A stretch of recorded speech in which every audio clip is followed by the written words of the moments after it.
شكرا لك ربي حمدا لك ربي أحييت روحي وأنرت قلبي জ্ঞান, যা দ্বারা আমাদের মহান রব মানব জাতিকে দান করেছেন শ্রেষ্ঠত্ব। আমরা হয়েছি আশরাফুল মাখলুকাত। আমরা কোন জ্ঞানের পেছনে ছুটে চলেছি, যা আমাদের আখিরাত ভুলিয়ে দেয় সেই জ্ঞান? অবশ্যই না। শাহীন ইসলামিক স্কুল টাঙ্গাইল আমরা ছুটে চলেছি এমন এক সমন্বিত জ্ঞানের পেছনে, যা আমাদের প্রজন্মকে করে তুলবে উভয় জাহানের কামিয়াব ইনশাআল্লাহ। আমরা চাই আমাদের এই প্রজন্ম হোক সৎ, নিষ্ঠাবান, আমানতদার এবং বিশ্বস্ত। আমরা শিক্ষক এবং শিক্ষার্থীর ভালোবাসা ও সম্মানের এই সম্পর্ককে করতে চাই আরও দৃঢ়।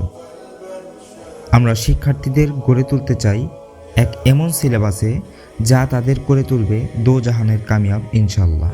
শাহীন ইসলামিক স্কুল টাঙ্গাইলের পক্ষ হতে আজ শিক্ষার্থীদের উৎসাহ প্রদানের জন্য আয়োজিত হয়েছে ফলাফল ঘোষণা এবং পুরস্কার বিতরণ অনুষ্ঠান। এ ছোট্ট আয়োজন আমাদের শিক্ষার্থীদের যোগাবে অনুপ্রেরণা, স্বপ্ন জাগাবে সুন্দর ভবিষ্যৎ বিনির্মাণের। শাহীন ইসলামিক স্কুল এর স্বপ্নদ্রষ্টা এবং সম্মানিত প্রতিষ্ঠাতা জনাব মোহাম্মদ মাসুদুল আমিন শাহীন স্যারের দীর্ঘ অভিজ্ঞতা, দীপ্ত পথ নির্দেশনা, পরামর্শ এবং উপদেশ আমাদের শিক্ষার্থীদের যোগাবে সাহস, করে তুলবে নির্ভীক এবং হবে সুন্দর জীবন গঠনের সহায়ক। অভিভাবক, শিক্ষার্থী এবং শিক্ষকগণের সমন্বয়ে আয়োজিত এ আয়োজন প্রেরণা যোগাবে আমাদের শিক্ষার্থীদের, বিকশিত করবে তাদের সুপ্ত প্রতিভা ইনশাআল্লাহ। আমরা চাই আমাদের শিক্ষার্থীরা ধারণ করুক এক এমন জীবন যার মাঝে আছে সততা, আমানতদারিতা এবং রবের সন্তুষ্টি অর্জনের সার্বিক প্রচেষ্টা।